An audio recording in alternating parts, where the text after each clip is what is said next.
hall went silent when Blair's knees hit the stone. Not one man spoke. Not one moved.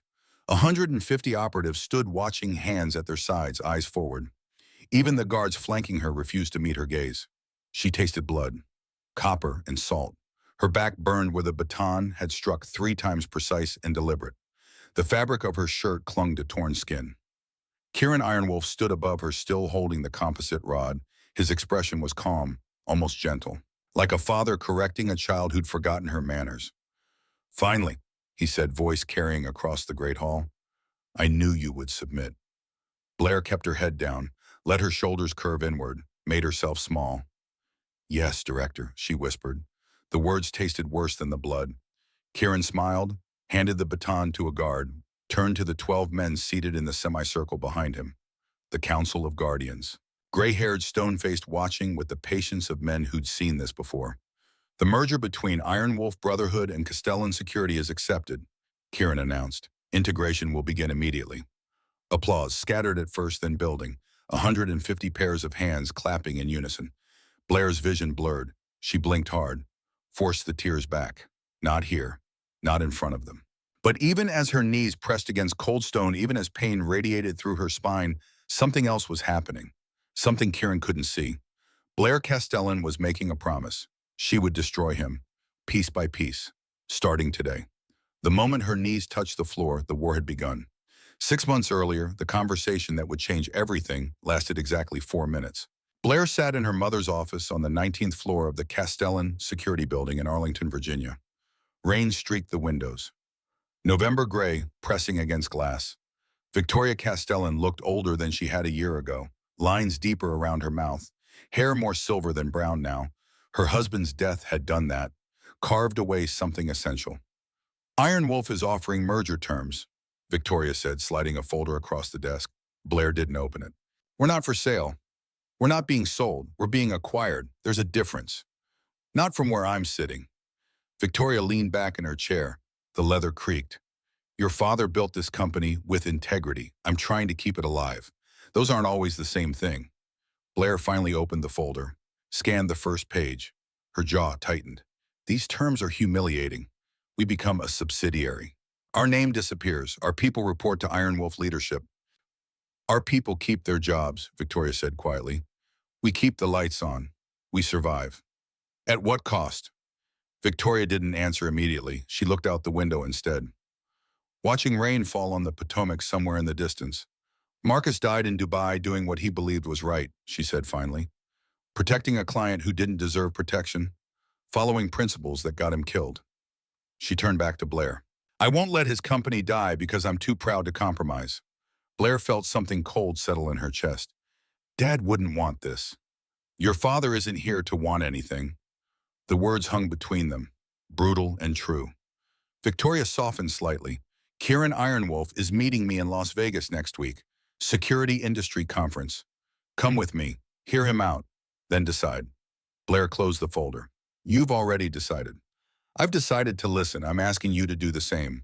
The security conference occupied 3 floors of the Bellagio, 2,000 professionals from around the world. Private military contractors, corporate protection specialists, intelligence consultants. The people who kept other people alive for money. Blair hated these events. Too much ego, too many war stories, men comparing deployments like baseball cards. But she went because Victoria asked, because Castellan Security was bleeding money, because sometimes duty mattered more than comfort. Kieran Ironwolf found them at the executive reception on the second night. He was younger than Blair expected, maybe 35. Tall, athletic build, dark hair, cut military short. Expensive suit that fit too well to be off the rack. Navy SEAL background if the rumors were accurate. His handshake was firm, but not crushing. His smile reached his eyes. "Mrs. Castellan," he said warmly, "thank you for meeting me." Victoria smiled back. Professional, careful. "Mr. Ironwolf, this is my daughter Blair, VP of Strategic Operations." Kieran turned to Blair, extended his hand again. "Your father was legendary," he said. "I read the after-action report from Dubai. What he did in those final minutes saved 11 lives. That kind of courage is rare." Blair shook his hand, studied his face for tells, found none. "He believed in protecting the innocent," she said, "even when it cost him everything. The best of us do." They moved to a quieter corner. A server brought drinks. Kieran ordered whiskey neat. Victoria had wine. Blair stuck with water. I'll be direct, Kieran said. Iron Wolf wants us to expand East Coast operations. Castellan has the client base and reputation we need. You have the foundation. We have the resources. Together we dominate the market. You have the resources to crush us, Blair said. Why bother with a merger? Kieran didn't flinch. Because crushing competitors is easy. Building partnerships is valuable. Your father understood that. He built Castellan on relationships, not just contracts. Victoria nodded slightly. Point to Kieran. Blair tried a different angle. Your company is notoriously insular. Private ownership, no external oversight. How do we know our people would be treated fairly? You don't, Kieran said simply. Not until you see our operation firsthand. That's why I'd like to invite a representative from Castellan to spend time at our compound. Observe how we work. Build trust before we finalize terms. Where's the compound? Blair asked. Olympic Peninsula, Washington State, 800 acres. Full training facility. Our people live on site with their families. It's a community, not just a company. Victoria glanced at Blair. The look said, this is reasonable. Blair didn't think it was reasonable. She thought it was control, isolation. A way to keep employees dependent. But she didn't say that. I'll consider sending someone, Victoria said. Kieran smiled again. I hope you'll send Blair. I'd value her assessment. The conversation continued for another 20 minutes. Kieran talked about his mother, Fiona Ironwolf, who'd co-founded the company with his father back in the 90s. How she'd been one of the few women to break into the private security industry at the executive level. He talked about the importance of legacy, of honoring what the previous generation built. He was smooth, articulate. He hit every right note. Blair didn't trust him at all. But 3 weeks later, she found herself on a small charter flight heading to Seattle, then a 2-hour drive north into the mountains. Victoria had made the decision. Go observe, report back, then we'll decide together. Blair had her own reasons for going. If this merger was going to happen, she needed to understand what they were walking into. Needed to see the cracks in Kieran's polished exterior. Needed to protect her father's legacy even if her mother wouldn't. The compound appeared suddenly as the car rounded a bend in the forest road. High fence reinforced gate guard tower. Professional security, not theatrical intimidation. The guard at the gate checked her ID against a manifest, waved her through. Inside the perimeter, the compound sprawled across cleared land. Main building was timber and stone, 3 stories built like a lodge. Smaller structures dotted the property. Training ranges visible in the distance. Housing units arranged in neat rows. It looked like a military base designed by an architect who'd read too much Thoreau. A man in tactical clothing met her at the main building entrance. Older, maybe 50. Scarred hands. Miss Castellan, I'm Harris, head of compound security. Director Ironwolf is expecting you. He led her through halls lined with photographs, men in combat gear, training exercises, a few awards ceremonies. Everything was clean, organized, professional. But something felt off. It took Blair a moment to identify what. Then she saw it. Every photograph showed men. No women in tactical gear. No women on training ranges. No women in leadership positions. The only women visible were in background shots. Administrative offices, medical stations, domestic areas. Harris noticed her looking. Most of our female personnel prefer support roles. Ironwolf has always valued traditional strength divisions. Traditional strength divisions. The phrase made Blair's skin crawl. They reached Kieran's office. Harris knocked open the door, stepped aside. Kieran stood from behind a massive wooden desk. Same warm smile from Las Vegas. Blair, welcome to Ironwolf. The office was impressive. Floor-to-ceiling windows overlooking the forest. Maps on the walls showing operational territories. Awards and commendations displayed with calculated humility. And on the wall behind the desk, a portrait. Man and woman maybe in their 50s. Formal pose. The woman had sharp eyes and a military bearing. Your parents, Blair asked. Kieran's smile faded slightly. Thomas and Fiona, they died 4 years ago. Car accident. I'm sorry. They built something that will outlast them. That's the best any of us can hope for. He gestured to a chair. Blair sat, accepted coffee from an assistant who appeared and vanished like smoke. I want you to see everything, Kieran said. Full access, operations training, housing, medical facilities. Talk to our people, ask questions. I have nothing to hide. I appreciate the transparency. Your father would have demanded it. I respect that. They spent the next hour discussing logistics, integration timelines, personnel transitions, financial structures. Kieran was prepared, had answers for every question, seemed genuinely invested in making the merger beneficial for both sides. Blair almost believed him. That evening, she was assigned quarters in the guest wing. Comfortable room, private bath, window overlooking the forest. The door had a lock, but she noticed it could be secured from the outside too. Security measure, probably. Or control mechanism. She unpacked, set up her laptop, tried to connect to Wi-Fi. The network existed but required credentials she didn't have. Her phone showed one bar intermittent. Isolation then, subtle but real. A knock on the door. Blair opened it to find a woman maybe 40 carrying fresh towels. "Thought you might need these," the woman said. Didn't make eye contact. Set the towels on the dresser. Turned to leave. "Thank you," Blair said. "I'm Blair." The woman paused. "I know. What's your name?" A longer pause. "Sarah. Do you work in hospitality here?" "I work where I'm assigned." Something in her tone. Careful, measured, like someone who'd learned to speak in ways that couldn't be misinterpreted. "How long have you been at Iron Wolf?" Blair asked. Sarah's eyes flicked to the hallway. 3 years. My husband's on the security team." "Do you like it here?" Sarah finally met Blair's gaze. Just for a second. And in that second, Blair saw something that made her chest tighten. Fear. "It's a good place," Sarah said. "Director Iron Wolf takes care of his people." Then she was gone, door closing softly behind her. Blair stood alone in the quiet room. Outside, dusk was falling, lights coming on across the compound. Somewhere in the distance, men were shouting training commands. She walked to the window, looked out at the orderly buildings, the precise pathways, the controlled environment, and she thought, this isn't a company, this is a kingdom. Over the next 5 days, Blair observed.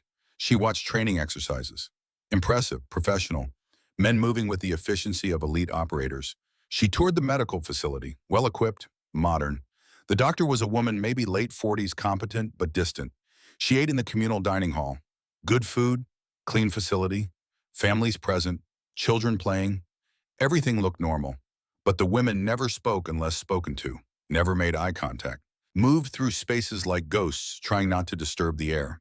And the men never seemed to notice. On the third day, Blair saw the memorial plaques. They were in the main building lobby, 6 bronze plates mounted on dark wood. Each one identical in honor of name, integration, liaison, year, died in service to Iron Wolf Brotherhood. Blair read the names. All women. Ages listed 26, 29, 31, 28, 27, 34. All died between 2020 and 2023. She found Harris later that afternoon. "The memorial plaques," she said. "Integration liaisons. What does that mean?" Harris glanced at the wall. "Representatives from companies we've acquired. They come here to facilitate transition. Sometimes there are accidents during training. 6 accidents in 3 years. Security work is dangerous. We make that clear up front." "Were they all during training?" Harris's expression didn't change. "I'm not authorized to discuss personnel matters. You'd need to ask Director Iron Wolf." Blair did ask, that evening over dinner in Kieran's private dining room. "The 6 women on the memorial," she said. "What happened to them?" Kieran set down his fork. "Tragedies. Each one. We take integration seriously. Sometimes our standards are too demanding." "What kind of accidents?" "Different situations. One fell during a climbing exercise. One drowned during water survival training. One had an undiagnosed heart condition that manifested during stress testing." He met her eyes.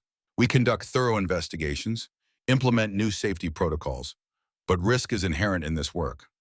"Were they all from companies you acquired?"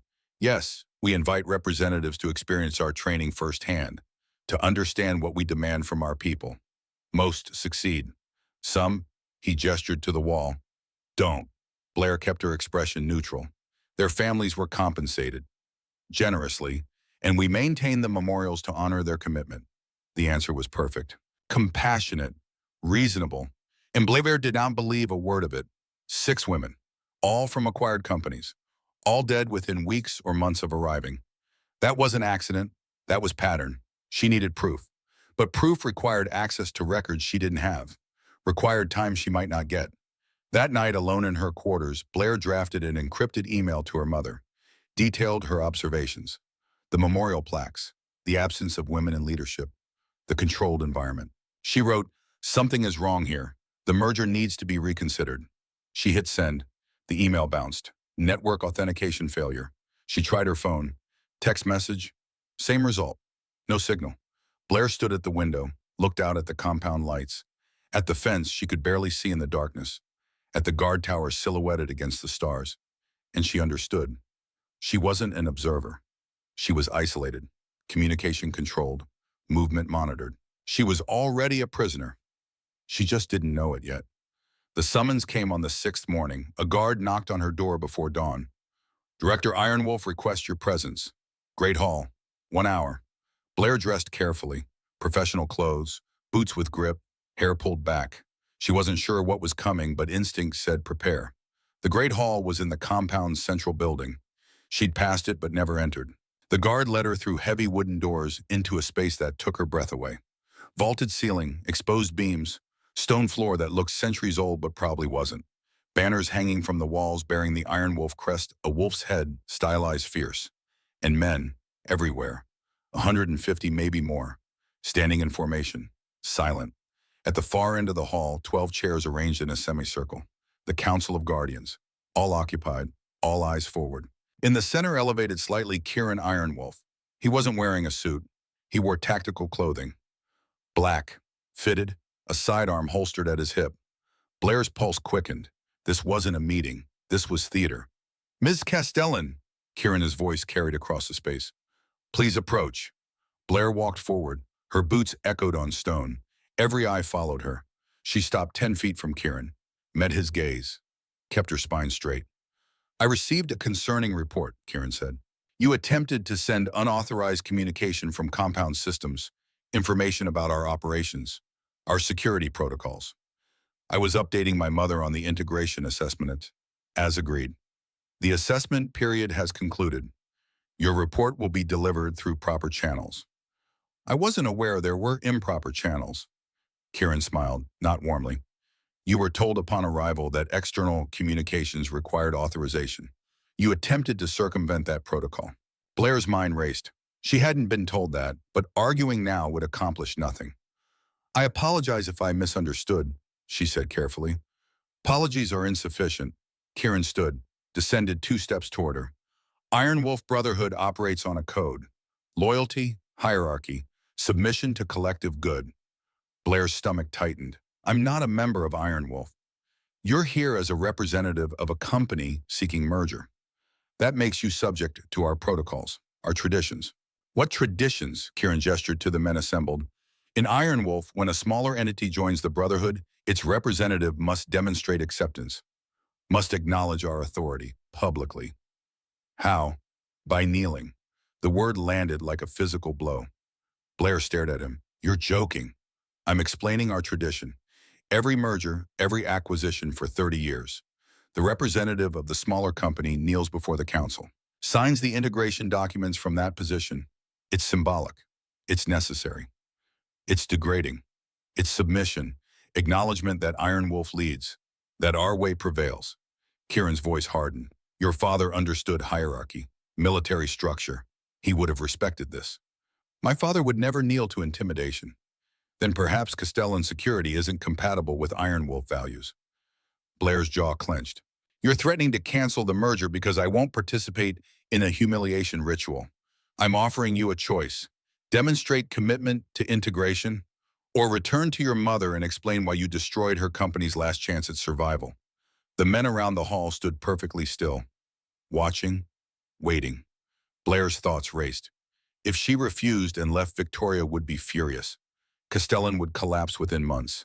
80 employees would lose jobs. But if she knelt, she validated whatever twisted power structure Kieran had built here, became complicit.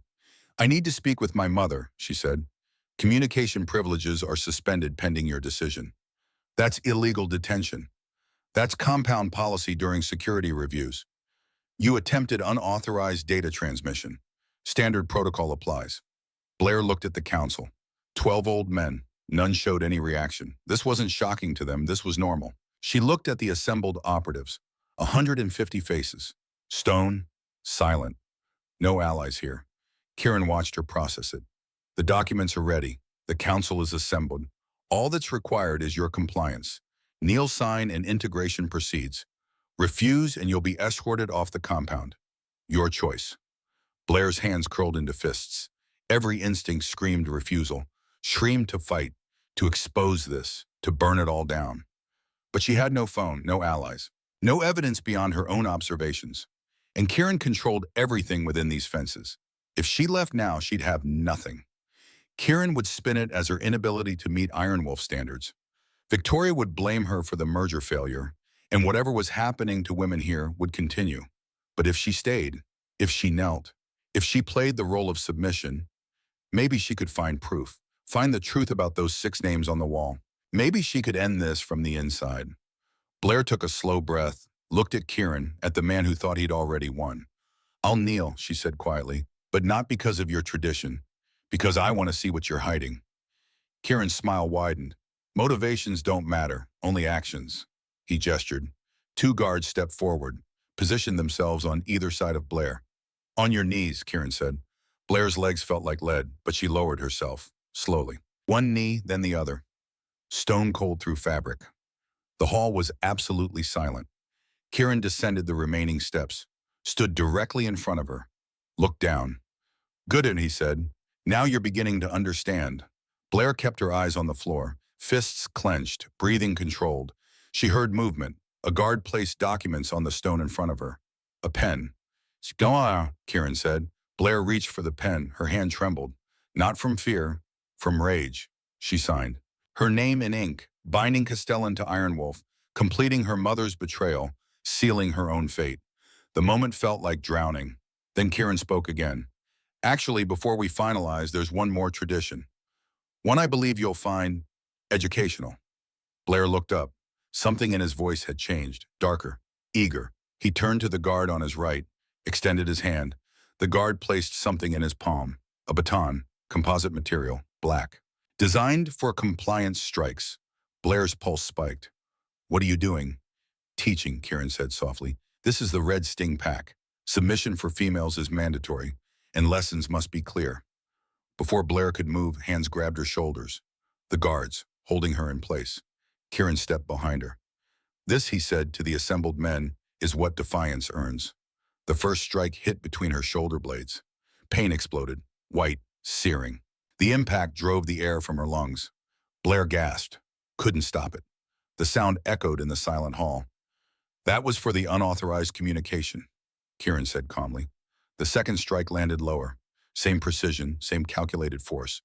Blair's vision blurred. She tasted blood, had bitten her tongue. That was for questioning my authority. The third strike hit hardest, right across the base of her spine. Blair's body jerked forward. The guards held her upright, kept her kneeling. Blood soaked through her shirt. She could feel it, warm, spreading. And that, Kieran said, walking back around to face her, was to ensure you remember this moment. Every time you move, every time you breathe, you'll remember what happens to women who forget their place.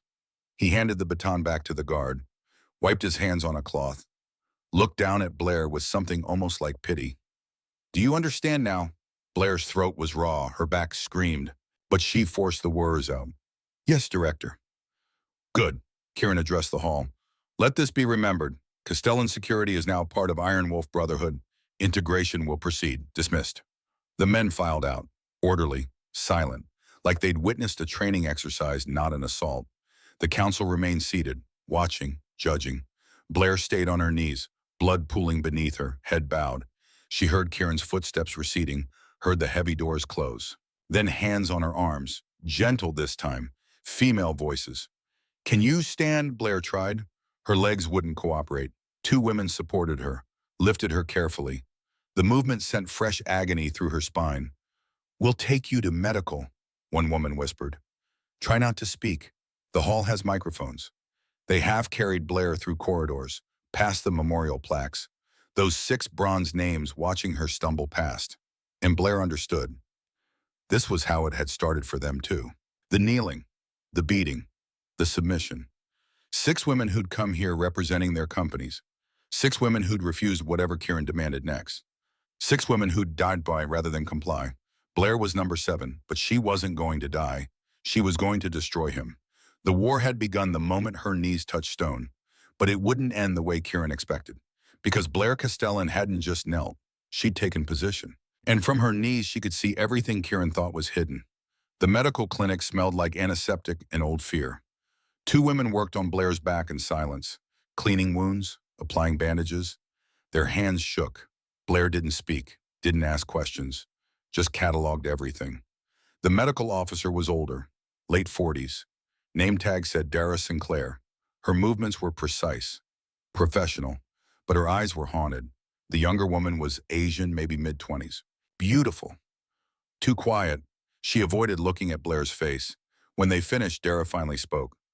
The wounds will heal. Scarring is likely. Keep them clean. Don't strain for at least a week. Thank you, Blair whispered. Dara met her eyes then, just for a second, and in that second, Blair saw recognition, understanding. This woman had treated the others too.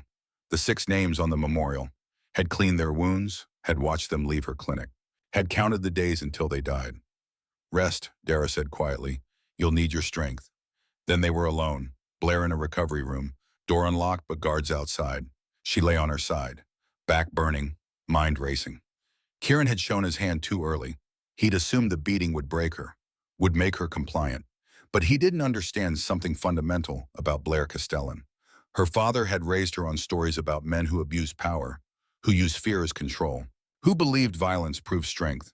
And Marcus Castellan had taught his daughter one essential truth. Tyrants always make the same mistake.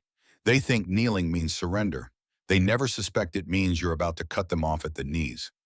Blair closed her eyes, let the pain wash over her, let it sharpen her resolve. Tomorrow she would start gathering evidence, would find the truth about those 6 women, would discover what Kieran was really hiding in this compound. But tonight she made a promise to herself, to her father's memory, to the 6 names on that bronze wall. Kieran Ironwolf had forced her to kneel. That was his first mistake. It would also be his last. Blair woke to pain, not the sharp, immediate agony of the beating. This was deeper, muscles stiff, skin pulling against scabs, the kind of hurt that lived in bone. Dawn light filtered through the recovery room window. Gray, cold. The compound was already awake. She could hear boots on pavement, voices calling commands. The machinery of Kieran's kingdom grinding forward. She sat up slowly, every movement calculated, testing her range of motion, limited but functional. The door opened. Dara Sinclair entered with a tray. Oatmeal, toast, water, coffee. You should eat, Dara said. Set the tray on the bedside table. Didn't look at Blair directly. Thank you. Dara moved to check the bandages. Her hands were steady this time. Professional distance firmly in place. Blair watched her work, noticed things. The way Dara's jaw tightened when she saw the wounds, the slight tremor in her breathing, the careful neutrality of her expression. This woman was terrified. But of what Kieran? The guards, or something worse. How long have you worked here? Blair asked quietly. Dara's hands paused. 12 years. You've seen a lot of changes. Yes. The memorial plaques in the lobby, the integration liaisons. Did you treat them too? Dara's fingers pressed slightly harder against Blair's shoulder blade. Testing, evaluating. I treat everyone who needs medical care. 6 women in 3 years. That's a pattern, not coincidence. Dara stepped back, began gathering used bandages. I'm not authorized to discuss personnel matters. I'm not asking as personnel. I'm asking as someone who might be next. Dara froze for just a heartbeat, then resumed her movements. You should rest, she said. Director Ironwolf expects you at quarters by noon. Guards will escort you. She left before Blair could ask anything else, but the message had been delivered. Dara knew about the 6 women, about the pattern, about whatever Kieran was doing, and she was too afraid to speak. The guards arrived at 11:30, different men than yesterday, same dead eyes. They walked Blair through the compound in silence. She cataloged everything, exit routes, building layouts, guard positions, where the families lived, where the operatives trained, and she noticed something she'd missed before. The women and children stayed in specific areas, housing units on the eastern edge, dining hall at specific hours, medical clinic, administrative building, but never the training ranges, never the operations center, never the Great Hall. Segregation, complete, enforced. Her quarters were in the guest wing. 3rd floor, window overlooking the forest. The door had a lock, but she'd already confirmed it could be secured from outside. The guards left her there, locked the door with a soft click. Blair sat on the bed, tested her back again. The pain was manageable. She'd had worse during CIA training scenarios at Georgetown. Her laptop was still on the desk. She opened it, tried the network again. Still locked. Authorization required. Her phone showed the same single bar. No signal when she tried to call out. She was in a cage. Comfortable. Well appointed. But a cage nonetheless. Blair stood, walked to the window, pressed her hand against the glass. Outside, men ran drills, precision movements, years of training visible in every step. This was Kieran's power. Not just the compound, not just the isolation, but the complete loyalty of 150 men who'd follow orders without question. Men who'd watched her bleed and done nothing. She needed leverage, information, something that would crack that loyalty. Her eyes drifted to the forest beyond the fence. Dense, dark. Olympic Peninsula wilderness stretched for miles. Even if she could get past the guards, past the fence, where would she go? No phone dephone, no transportation, no idea which direction led to civilization. Kieran had thought of everything, almost everything. Blair's gaze shifted to the air vent near the ceiling. Standard HVAC, probably connected to the whole building system. She pulled the desk chair over, climbed carefully. Her back protested but held. The vent cover was secured with screws. She didn't have tools, but the edge of her watch band was metal. Thin. She worked it into the screw head. Turned slowly. 5 minutes later, the cover came loose. Blair peered inside. The duct was narrow but navigable, and more importantly, it wasn't monitored. No cameras visible. She replaced the cover, climbed down, sat on the bed. A route, not for escape, but for movement, for access. If she could navigate the ducts, she could reach other parts of the building, could listen, could search, could find what Kieran was hiding. That evening, a knock on the door, different than before, softer. Blair opened it to find a young woman holding folded linens, Asian features, mid-20s, the same woman from the medical clinic. Fresh sheets, the woman said, eyes down, voice barely audible. Thank you. Blair stepped aside. You can set them on the bed. The woman entered, moved quickly, efficiently, started to leave. What's your name? Blair asked. The woman hesitated. Lyra. Lyra Chen, a nod. You work in medical. Sometimes I'm assigned where needed. Lyra's eyes flicked to the hallway, nervous. I should go. Wait. Blair kept her voice gentle. How long have you been here? 3 years. Do you like it? Lyra's expression flickered. Something complex. Fear mixed with something else. Devotion, gratitude. Director Iron Wolf saved me, she said quietly, from a very bad situation. I owe him everything. What situation? But Lyra was already backing toward the door. I'm sorry, I can't talk about it. I shouldn't be here this long. She left, door closing softly. Blair stood alone, processing.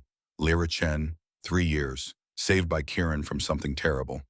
Now completely loyal. Stockholm Syndrome, or genuine gratitude twisted into dependence. Either way, Lyra was compromised. Anything Blair said to her would reach Kieran immediately. Note to self, Shira is a risk. Avoid her. Blair waited until 2 in the morning. The compound quieted after midnight. Guard shifts changed at 2. She'd observed the pattern from her window. A 15-minute gap when the new shift settled in, when attention was divided. She moved the desk chair back to the vent, removed the cover, pulled herself up. Her back screamed. She bit down on the inside of her cheek, tasted blood, kept moving. The duct was tight. She had to crawl on her stomach. Pulling herself forward with her forearms, the metal was cold against her skin. She'd mapped the building layout in her head. Guest wing connected to administrative offices, 1 floor down. If she could reach the main shaft, she could descend. The darkness was absolute. She navigated by touch, by sound, by the faint air currents that indicated openings. 10 minutes of crawling brought her to an intersection. She felt carefully. 3 directions, up, down, lateral. Down would take her toward offices, but it was a vertical drop, maybe 8 feet. No way to climb back up. Committed now. Blair turned, lowered her legs into the shaft, braced her back against one side, feet against the other, descended slowly. The technique was from her CIA training, chimney climbing. It worked until her feet touched another horizontal duct. She was 1 floor down. Blair crawled forward, counted vent openings, listened at each one. The 3rd opening gave her what she needed. Light, voices, faint but present. She pressed her eye to the vent slats. An office, large. Kieran's based on the desk. The portrait of his parents on the wall confirmed it, and Kieran was there, with 2 council members. Late night meeting. Blair held her breath, listened. Integration on schedule, one of the council members was saying. Gray hair, maybe 60. Castellan's people will transfer within the month. Good, Kieran said, and the woman recovering. Dara says she'll be mobile in a few days. Keep her isolated, no external contact. I want her dependent, compliant. Like the others. Kieran's expression hardened. The others failed the test. She won't. She's stronger, more valuable. Her mother is asking questions about communication protocols. Tell Victoria that Blair is embedded in intensive training. Limited contact is standard. She'll accept it. The second council member leaned forward. And if she doesn't, then Castellan security collapses. Victoria has no choice. She needs this merger. Kieran stood, walked to the window. Blair will sign the final documents. Will endorse the integration publicly. And if she refuses? He didn't finish, didn't need to. Blair's blood ran cold. Endorse the integration publicly, just like the 6 women before her, the ones who'd refused, the ones who'd died. This wasn't about merger. This was about power, about forcing women to validate Kieran's authority, to kneel and proclaim his legitimacy. And when they refused, he killed them. What about Ronan? The first council member asked. Blair's attention sharpened. Ronan, who was Ronan? Kieran turned from the window. His face was ice. My brother remains exactly where he is. Bunker 7. No visitors, no communication. He's been dead to the world for 4 years. He'll stay dead. Brother. Bunker 7. Blair's mind raced. Kieran had a brother, imprisoned somewhere in this compound, for 4 years. Why the charter still stand? The second council member said carefully, if Ronan ever surfaces, he won't, Kieran snapped. I control access. I control information. The council believes he died with our parents. That stays truth. Understood, Director. The meeting continued. Logistics, personnel, nothing Blair could use. But she'd heard enough. Kieran had a brother, hidden, imprisoned, and something called a charter that apparently mattered. She needed to find out what that meant. Needed to find Bunker 7. Needed to understand what Kieran was really protecting. Blair carefully backed away from the vent, began the slow crawl back to her quarters. The return trip took 20 minutes. Her back was on fire by the time she pulled herself out of the duct. She replaced the cover, collapsed on the bed, but she didn't sleep. She lay in darkness, thinking, planning. Tomorrow she'd find Dara again. Press harder. The medical officer knew something about the 6 women, about Ronan, about whatever test Kieran was running, and Blair would make her talk, because now she understood. This wasn't just about stopping a merger.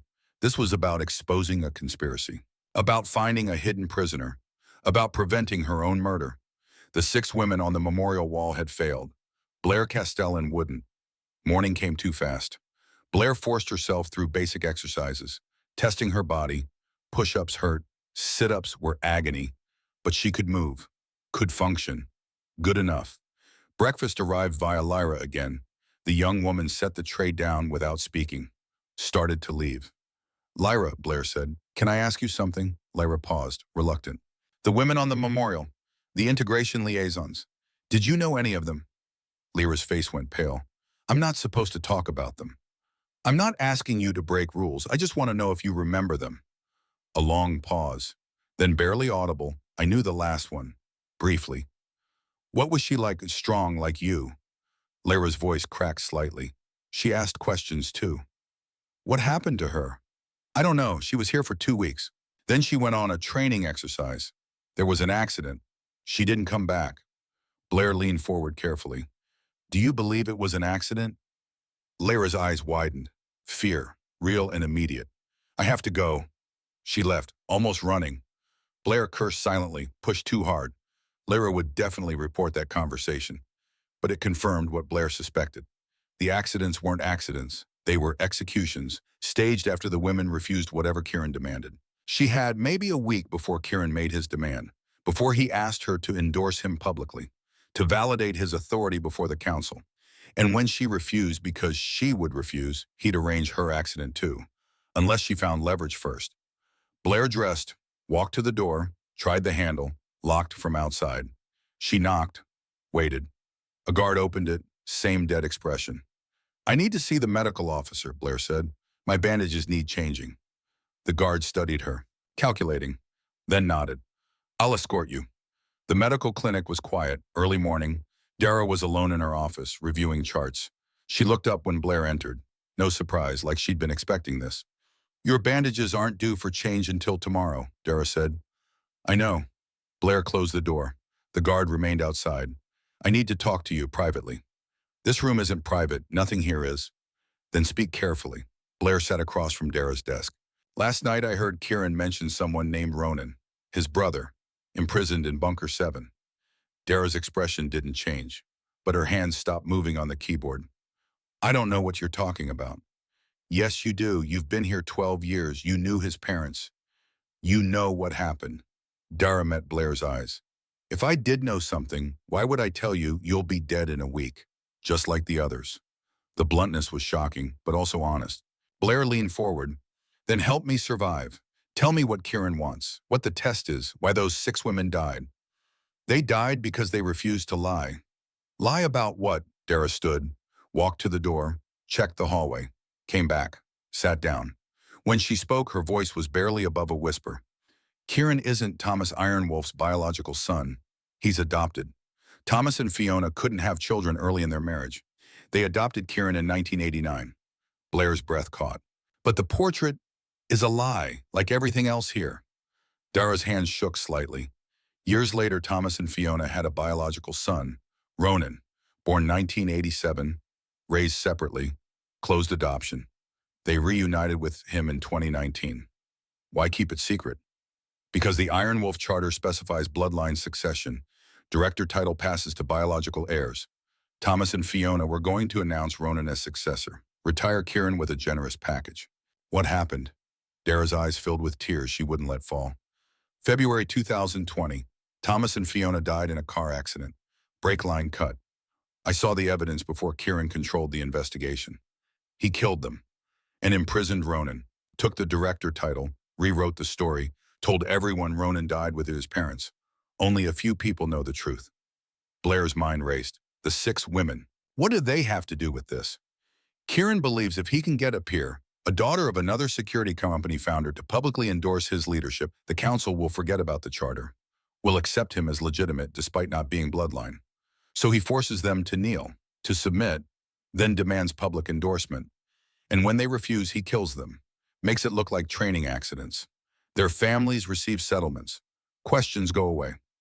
Blair sat back, the full horror settling over her. I'm number 7. Yes, Dara's voice broke. And I can't stop it. I've tried.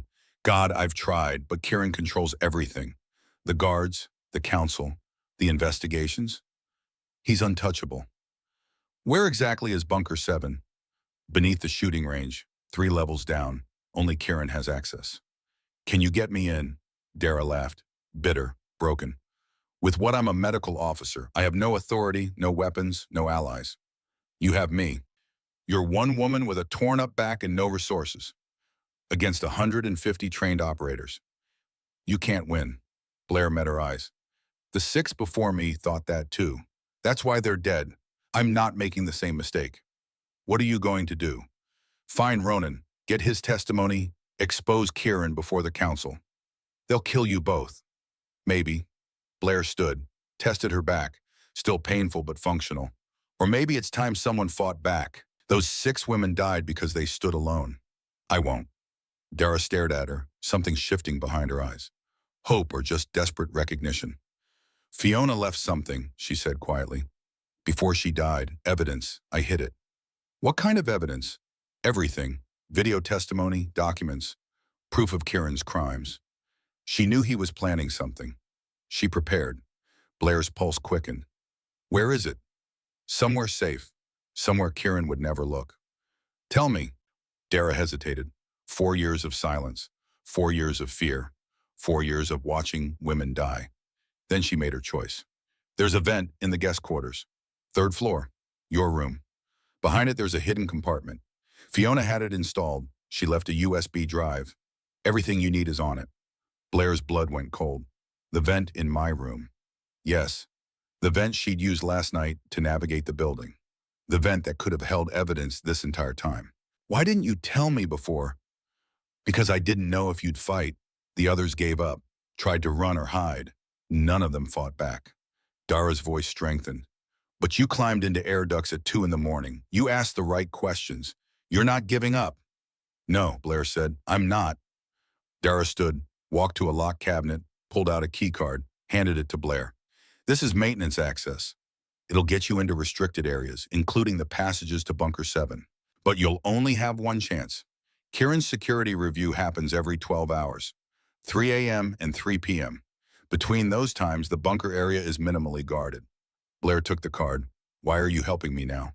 Because Fiona was my friend, my mentor. She saved my life once, and I've spent 4 years being too afraid to honor her memory.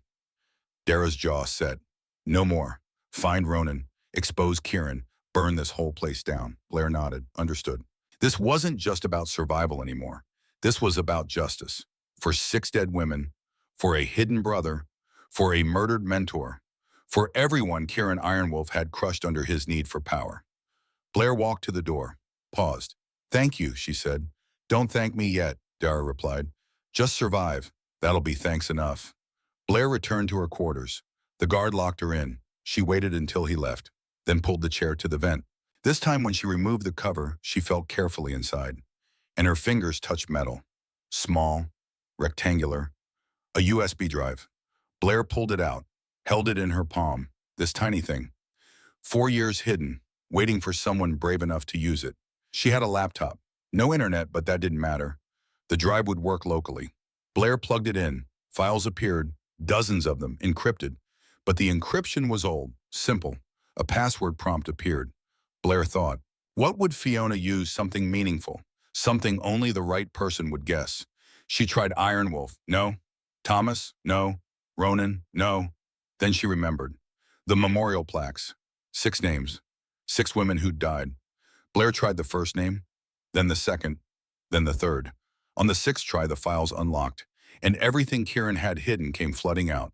Video files, audio recordings, documents, birth certificates, adoption papers, financial records, evidence of murder, of conspiracy, of systematic abuse, everything Blair needed to destroy him. She watched Fiona's video testimony, the woman's face on screen, strong, clear-eyed, knowing she was going to die. If you're watching this, Fiona said, Kieran has taken over. He's killed Thomas and me. Our son Ronan is in danger. Find him, protect him, expose the truth. The video continued. Details, names, dates, a complete roadmap to Kieran's crimes. And at the end, Fiona looked directly into the camera. Whoever you are, she said, you're strong enough to find this, strong enough to fight. Don't waste that strength on survival alone. Use it for justice, for Ronan, for everyone Kieran will hurt if he's not stopped. Make my death matter. The video ended. Blair sat in silence, the weight of it settling over her. She had the evidence, had the key card, had the location. Now she just had to survive long enough to use it. Tomorrow night, 3 a.m., she'd go to Bunker 7. She'd find Ronan Ironwolf, and together they'd end Kieran's reign. The war had started when Blair knelt, but it would end when she stood up with the truth in her hands. Blair spent the next day memorizing everything on Fiona's drive. The files were methodical, detailed, the work of someone who knew exactly what evidence would be needed to expose a conspiracy. Birth certificates showed it clearly. Ronan Ironwolf, born October 15, 1987. Parents, Thomas and Fiona Ironwolf. Biological son. Kieran Ironwolf adoption finalized March 1989. No biological relation. The Ironwolf Charter was there too. Scanned pages from the original 1992 founding document. Article 7, Section 3. Director succession passes exclusively to biological bloodline heirs of the founding members. In the absence of biological heirs, the Council of Guardians may elect replacement leadership through majority vote. Adopted children hold no automatic succession rights. The language was clear, unambiguous. Kieran had no legal claim to the director position, not while Ronan lived. Financial records showed payments, large ones, to a coroner in Port Angeles, to a mechanic who'd inspected Thomas and Fiona's vehicle, to the climbing instructor who'd been present when integration liaison number 3 fell to her death. Hush money, blood money, all traceable back to Ironwolf accounts Kieran controlled. And then there were the videos, 6 of them, each one showing a different woman. Young, professional, standing in the Great Hall, each one kneeling before Kieran, each one refusing to endorse him when he made his demand. The cameras had captured everything. The anger on Kieran's face, the fear on the women's, the moment each one chose principle over survival. The videos ended there. But Blair knew what came after. Training accidents. Within days or weeks. 6 women, 6 murders disguised as incompetence. Blair copied everything to her laptop's hard drive, encrypted it with military-grade software she'd learned at Georgetown, then wiped the USB and hid it back in the vent. If someone found the drive now, it would appear blank. But Blair had the evidence safe. Multiple copies, multiple locations on her system. Now she just needed to get it out of this compound. And to do that, she needed Ronan. 3 a.m. came slowly. Blair dressed in dark clothes, soft-soled shoes, hair tied back tight. She'd spent the evening doing light exercises, testing her range of motion. The wounds on her back had scabbed over. Still hurt, but she could move. She'd need to move a lot tonight. The keycard Dara gave her was small, plastic, looked like a standard maintenance access card. Blair slipped it into her pocket. No weapons, nothing that would set off metal detectors if there were any.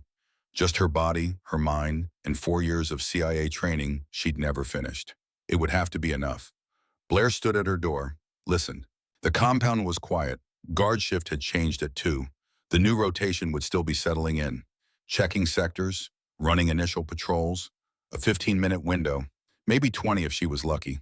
She moved to the vent, removed the cover, pulled herself up. This time the crawl was easier. She'd mapped the route in her head, knew exactly which turns to take, which shafts descended, which led to the maintenance level. 10 minutes brought her to a vertical drop. She'd measured it yesterday. 8 feet, manageable. Blair lowered herself, hung from the edge, dropped. The impact jarred her spine. She bit back a gasp, waited for the pain to subside, then moved forward. The maintenance level was different. Concrete instead of metal, access tunnels instead of air ducts, pipes running along the ceiling, electrical conduits, the guts of the compound. Blair pulled out the keycard, found a security door, swiped, green light, click. The door opened. Beyond was a hallway, dim emergency lighting, no cameras visible. This area was designed for repair crews, not surveillance. Dara's intel had been good. Blair consulted her mental map. Bunker 7 was beneath the shooting range, east side of the compound. She was currently under the administrative building. West side, a quarter mile of tunnels between her and Ronan. She started moving. The tunnels were a maze. Side passages branching in every direction, some marked with faded paint, others unmarked. Blair followed the main corridor, heading east, checking each intersection against her memorized layout. Twice she heard footsteps, maintenance workers or guards. She pressed into alcoves, held her breath, let them pass. The third time she wasn't fast enough. A guard rounded a corner, saw her. Hand went to his radio. Blair moved on instinct, closed the distance in 3 steps, grabbed his wrist before he could transmit, twisted. The radio clattered to concrete. The guard was bigger, stronger. But Blair had surprise and desperation. She drove her knee into his solar plexus. He doubled over. She brought her elbow down on the back of his neck. He dropped, not unconscious, stunned. Blair grabbed the radio, smashed it against the wall.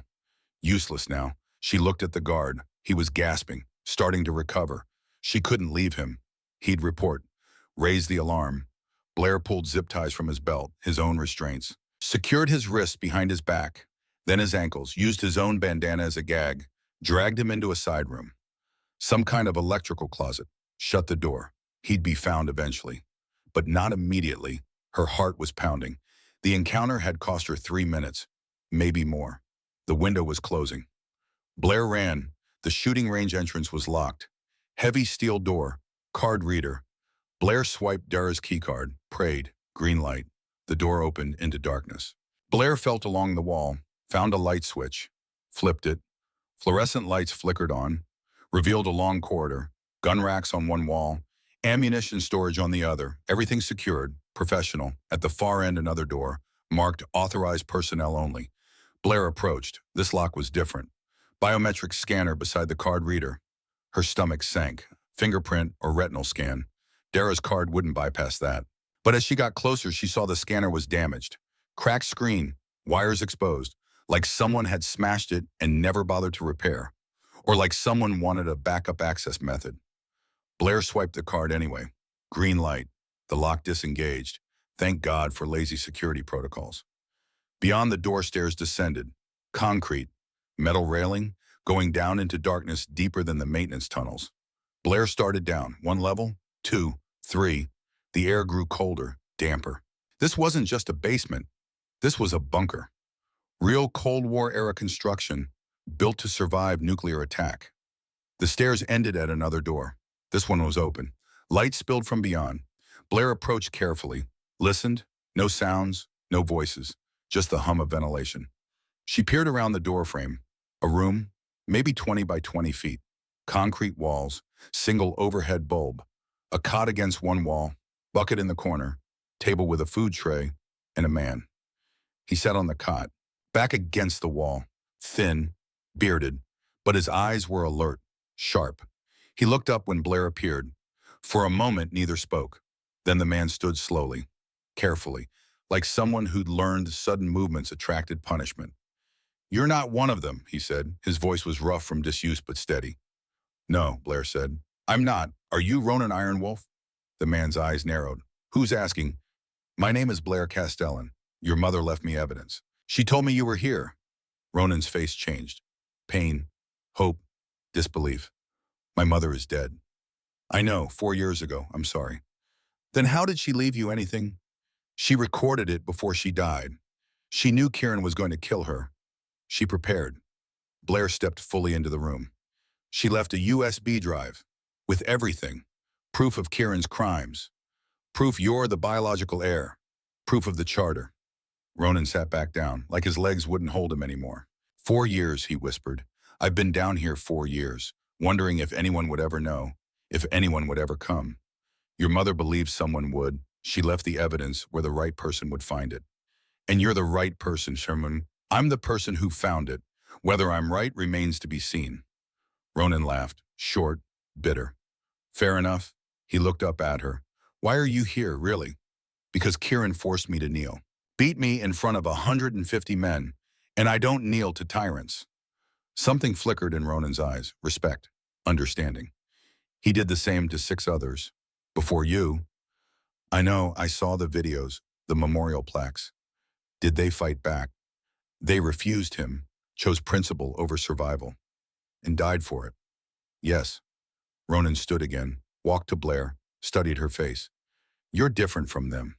You didn't come here to refuse. You came here to win."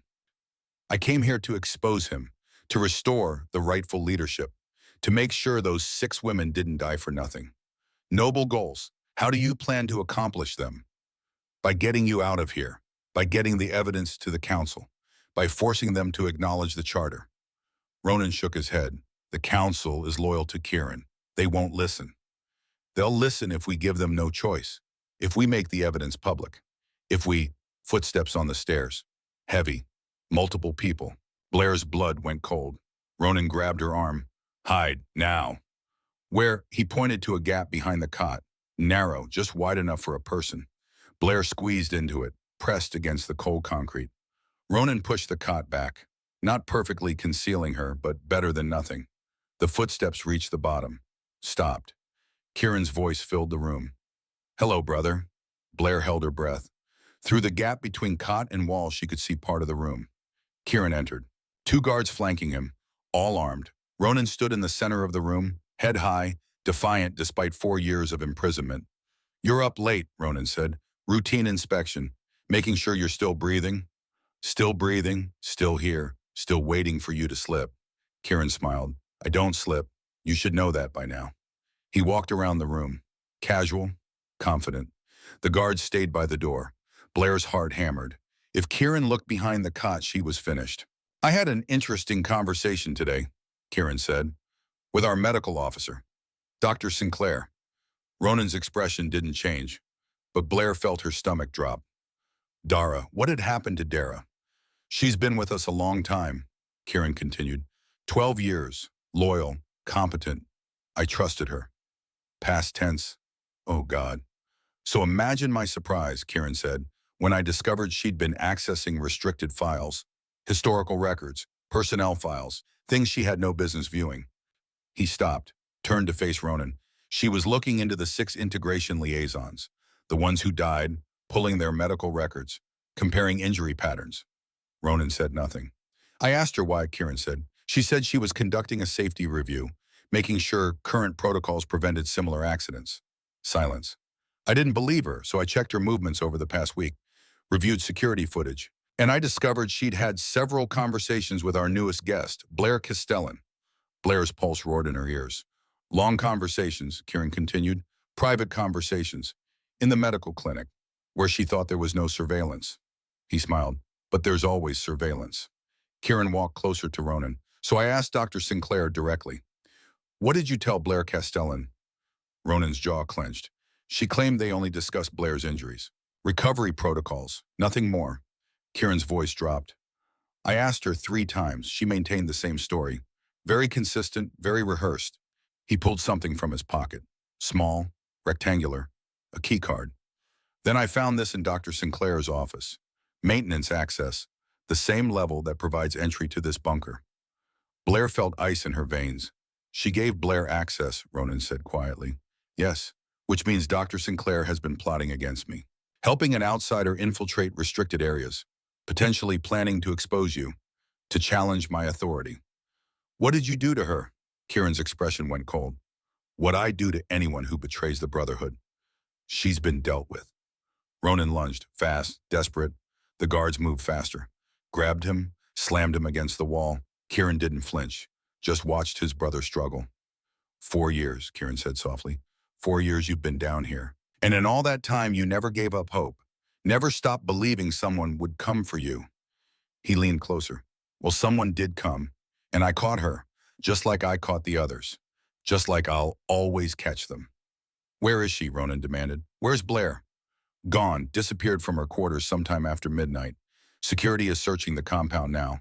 We'll find her, and when we do, she'll join the other 6 names on the memorial wall. Blair's mind raced. They didn't know she was here. Thought she was elsewhere in the compound. The guards she'd subdued must not have been found yet. Or if he had, they assumed she'd gone a different direction. But that's not why I'm here, Kieran said. He released Ronan. The guards kept holding him. I came to tell you something important. Something you should know before Blair Castellan dies. He pulled out his phone, showed Ronan the screen. This arrived an hour ago from Victoria Castellan, Blair's mother. Blair couldn't see the screen, but she heard Kieran read it aloud. Director Ironwolf, I haven't heard from Blair in 4 days. Your staff says she's in intensive training. I'm concerned. Please have her contact me immediately. If I don't hear from her by tomorrow, I'm sending a lawyer to the compound. Kieran smiled. So I responded from Blair's email account, which I've had access to since she arrived. He read again. Mom, sorry for the silence. Training is intense but valuable. Learning a lot about Iron Wolf operations. Need another week here to complete assessment. Don't worry, I'm fine. Love, Blair. Blair felt sick. Victoria responded within minutes, Kieran said. Okay, sweetheart. Take the time you need. Proud of you. He pocketed the phone. So you see, brother, no one is coming for you. Blair's mother thinks her daughter is safe. Thinks she's learning. Thinks everything is fine. She'll figure it out eventually. Eventually is too late. By the time Victoria realizes something is wrong, Blair will be dead. Another tragic training accident.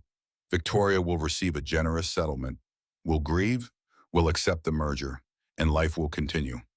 Ronan's face was anguish. You can't keep doing this. I can. I have. And I will continue until everyone who threatens my position is eliminated. He turned toward the door, then paused. Oh, and one more thing. Dr. Sinclair, before we dealt with her, she mentioned something interesting. She said she gave Blair evidence, a USB drive, hidden by our mother years ago. Blair's heart stopped. We searched the medical clinic, Kieran said. Found nothing. Searched Dr. Sinclair's home. Nothing there either. He looked back at Ronan. Where would Mother hide evidence? If she wanted to leave something for the right person, where would she put it? Ronan said nothing. Think about it, Kieran said. When Blair's captured, I'll ask her the same question. If she has the drive, I'll find it. If she doesn't, then it doesn't exist. Either way, Mother's last attempt to stop me fails, just like everything else failed. He walked to the door. The guards released Ronan, followed Kieran out. The door slammed, locks engaged, footsteps receded up the stairs. Silence. Blair waited, counted to 60.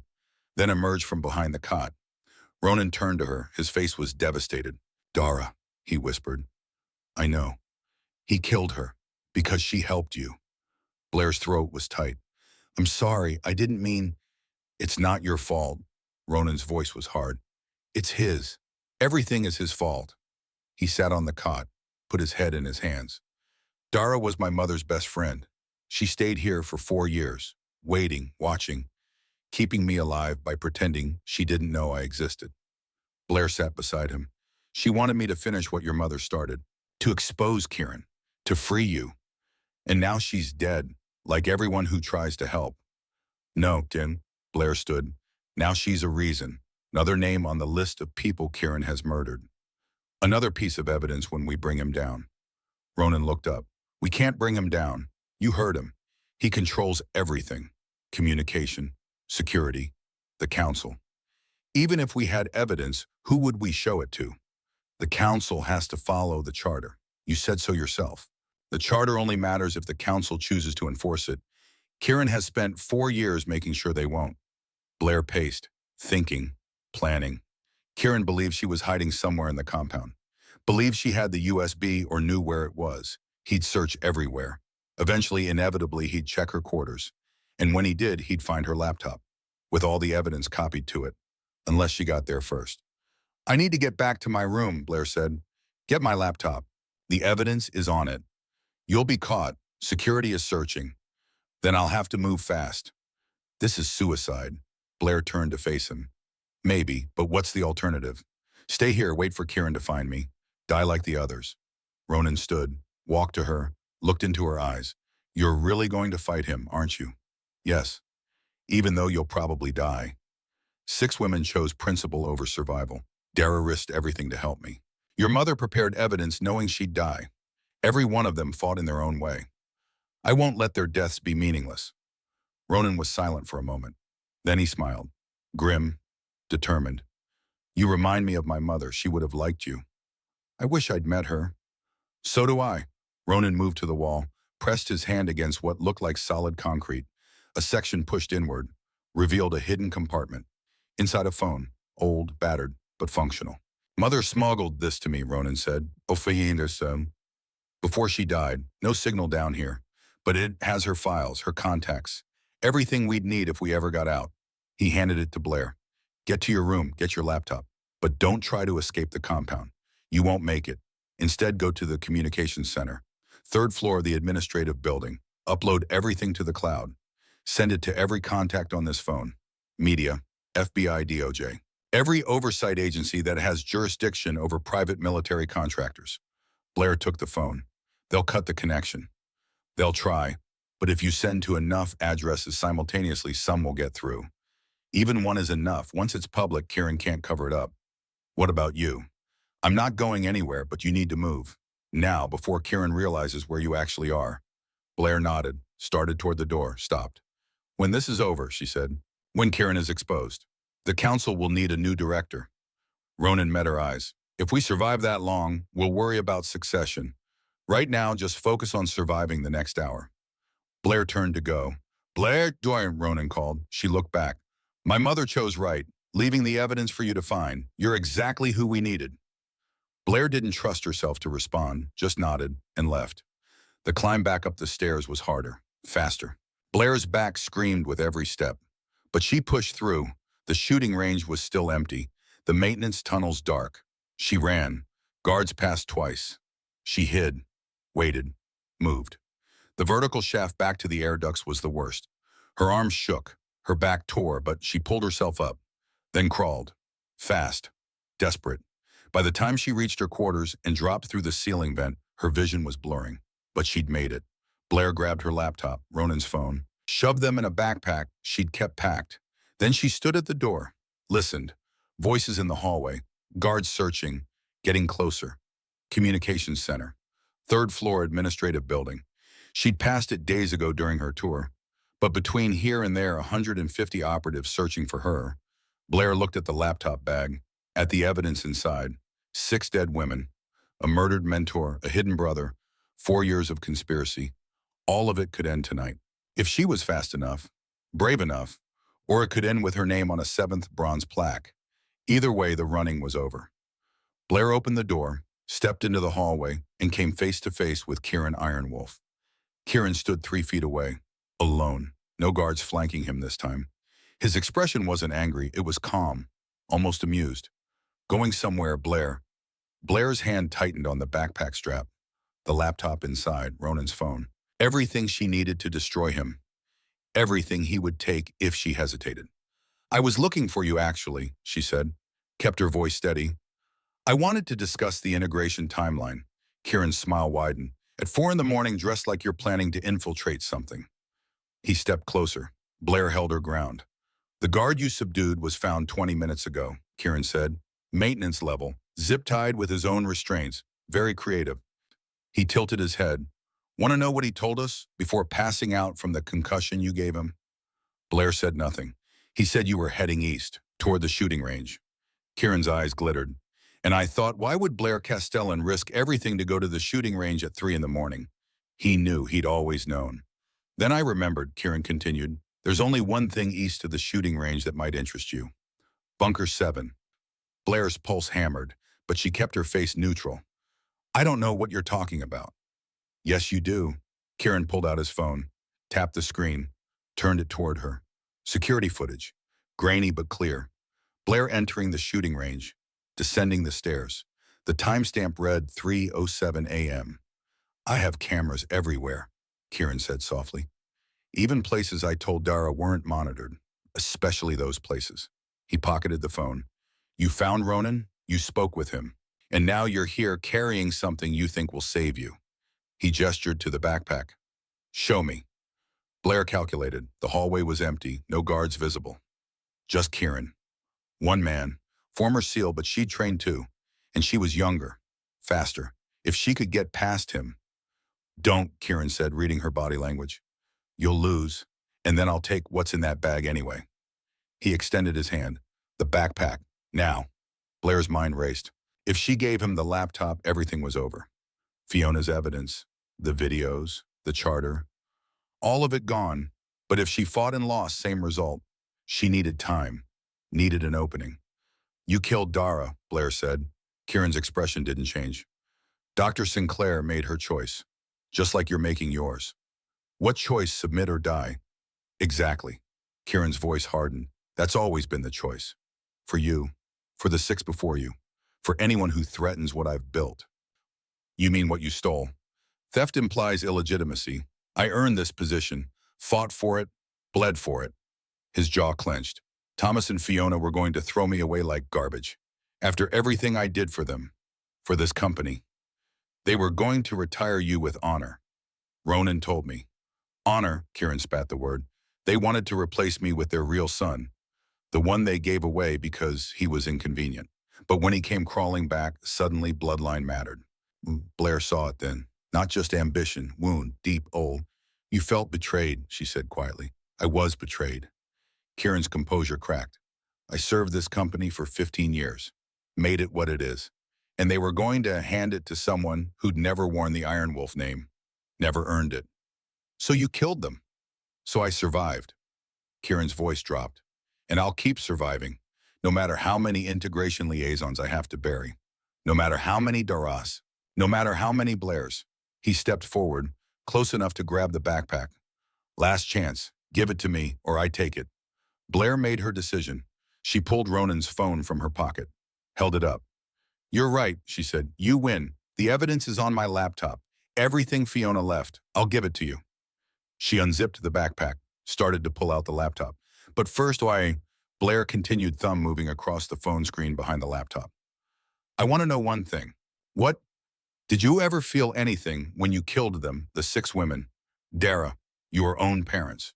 Kieran's expression went cold. I felt relief every time. Blair's thumb found the button, pressed.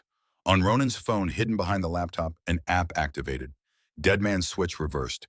Instead of triggering if she didn't check in, it triggered because she did. Every file on her laptop, every document, every video, uploading to the cloud, simultaneously sending to 47 email addresses from Fiona's contact list.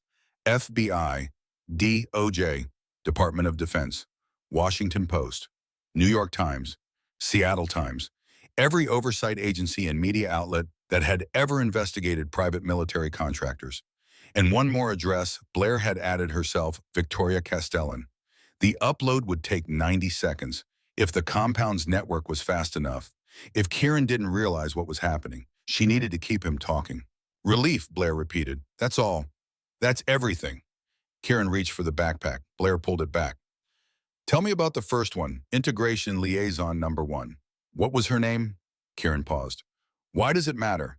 Because if I'm going to be number 7, I want to know who I'm joining. He studied her face, looking for the trick, the trap. Amanda Chen, he said finally. Liaison from Chen Security, Lyra's sister. Blair's breath caught.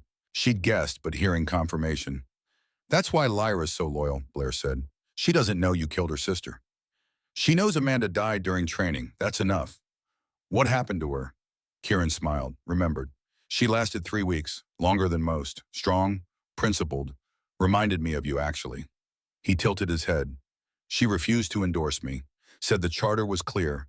Said she wouldn't lie for me. So I arranged a climbing accident. 50-foot fall. Broken neck. Very quick. 60 seconds. The phone was warm in Blair's hand, still uploading. And the others, she asked. Rachel Morrison, drowned during water training. Sarah Kim, heart attack during stress test, actually just high-dose epinephrine in her water bottle. Jennifer Torres, rappelling equipment failure.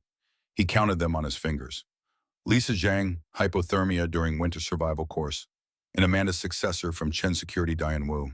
She lasted 2 days before trying to run. We found her at the fence. Guard shot her, claimed she looked like an intruder. 30 seconds. Blair felt sick, but she kept her face neutral. 6 women, 6 families who believed the lies. 6 families who took generous settlements and moved on with their lives. Kieran's hand shot out, grabbed the backpack. Blair didn't resist this time. Let him take it. He pulled out the laptop, opened it. The screen lit up his face in the dim hallway. Encrypted, he said. Of course. He looked at Blair. Password. I'll give it to you, Blair said. But first I want assurance that you'll let me leave, that this ends here. Kieran laughed. You're not in a position to negotiate. Then you don't get the password, and you'll never access Fiona's evidence. The phone behind her back buzzed once, softly. Upload complete. 47 emails sent. No going back now. Kieran's eyes narrowed. You're stalling. Why are you stalling? I'm trying to survive. By negotiating with someone you know kills anyone who defies him. Kieran shook his head. You're smarter than that, Blair. He looked down at the laptop again, then froze. The screen showed a progress bar. 100% complete. Below it, files successfully uploaded to cloud storage, sent to 47 recipients. Kieran's face went white, then red. What did you do? Blair smiled. For the first time since kneeling in the Great Hall, she smiled with genuine satisfaction. I made sure Dara didn't die for nothing. That Fiona's evidence would reach the right people. That those 6 women would finally have justice. Kieran grabbed her throat, slammed her against the wall. You stupid. He couldn't finish, rage choking his words. FBI is probably reading Fiona's testimony right now. Blair gasped. Along with the birth certificates, the charter, the videos of you forcing those women to kneel, the financial records showing payments to the coroner. Everything. Kieran's grip tightened. Blair's vision started to blur. Then alarms erupted throughout the compound. Loud, piercing, security alert. Kieran released her, pulled out his phone, stared at the screen. External breach, he read. Federal agents at the main gate, demanding entry under Federal Contractor Oversight Authority. He looked at Blair with pure hatred. You destroyed everything. No, Blair said, rubbing her throat. You destroyed everything. I just made sure everyone knew about it. Footsteps pounded down the hallway. Guards appeared. 4 of them. Weapons drawn. Director, what are your orders? The lead guard asked. Kieran's face was a mask of calculation. Weighing options. Escape, fight, surrender. Lock down the compound, he said finally. No one enters or leaves. Prepare for, belay that order. The voice came from behind the guards.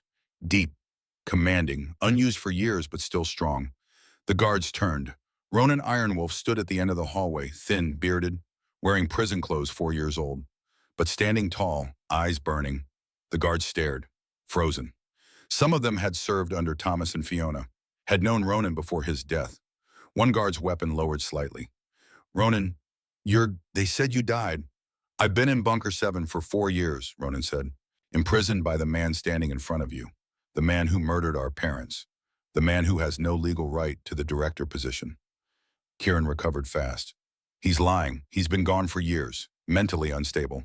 Probably doesn't even... I'm invoking Article 7, Section 3 of the Iron Wolf Charter, Ronan interrupted. His voice carried, formal, legal. As biological bloodline heir of the founding members, I claim director title. I demand immediate council assembly and vote. The guards looked at each other, then at Kieran, then back to Ronan. Charter law was absolute. They'd sworn oaths to it. The council will never, Kieran started. The council will follow the charter, Ronan said, or answer to federal investigators who are currently at our gate with warrant authority. More footsteps, running. Council members appeared, roused from sleep, confused, some still in pajamas. Behind them, more operatives, word spreading fast. Impossible rumors becoming visible truth. Ronan Ironwolf, alive. The hallway filled, 30 people, 40, 50. And at the back being escorted by 2 council members, 4 people in FBI windbreakers. The lead agent stepped forward, showed credentials. Special Agent Sarah Reeves, FBI, White Collar Crime Division. We're executing a federal inspection warrant for Iron Wolf Brotherhood. We have credible evidence of fraud, murder, and conspiracy related to this facility. She looked at Kieran. Kieran Ironwolf, you're under arrest for suspected involvement in the deaths of Thomas and Fiona Ironwolf and 6 female integration liaisons between 2020 and 2024. Kieran's hand moved toward his sidearm. Every guard's weapon came up, pointed at him. He froze. The lead guard, the one who'd recognized Ronan, spoke quietly. Don't, sir. It's over. Kieran looked around, at the guns, at Ronan, at the FBI agents, at Blair, his kingdom collapsing in real time. I built this, he whispered. Everything here is mine. No, Ronan said. You stole it from people who loved you, who would have given you honor, but you wanted more. You always wanted more. FBI agents moved forward, cuffed Kieran, read him his rights. He didn't resist, just stared at Blair. You should have knelt and stayed kneeling, he said, and you should have remembered, Blair replied, that sometimes the people you force to their knees are the ones who bring you down. They led him away, through a hallway lined with silent operatives, past the memorial plaques bearing 6 names, past everything he'd built on blood and lies. The council meeting happened 2 hours later. Great Hall, same room where Blair had been beaten, but this time the council sat in judgment of their former director. FBI agents stood witness. Blair provided testimony. Ronan presented the charter. The vote was swift. Remove Kieran Ironwolf 12-0. Install Ronan Ironwolf as Director 12-0. By dawn, Kieran was in federal custody. By noon, news outlets across the country were running the story. By evening, Iron Wolf Brotherhood was under complete federal investigation, and Blair Castellan was free to leave. 6 months later, Blair stood in front of a different memorial wall. This one wasn't bronze plaques with sanitized lies. This was granite. 6 names carved deep, 6 photos, 6 true stories. Amanda Chen, Rachel Morrison, Sarah Kim, Jennifer Torres, Lisa Zhang, Diane Wu. Murdered for refusing to legitimize a usurper, honored for choosing principle over survival. Footsteps behind her. Blair didn't turn. I thought I'd find you here, Ronan said. He looked different now, clean-shaven, healthy weight, wearing the Iron Wolf uniform with the director's insignia, but his eyes still carried shadows. I come here every week, Blair said, to remember why it mattered. Does it help? Sometimes. They stood in silence.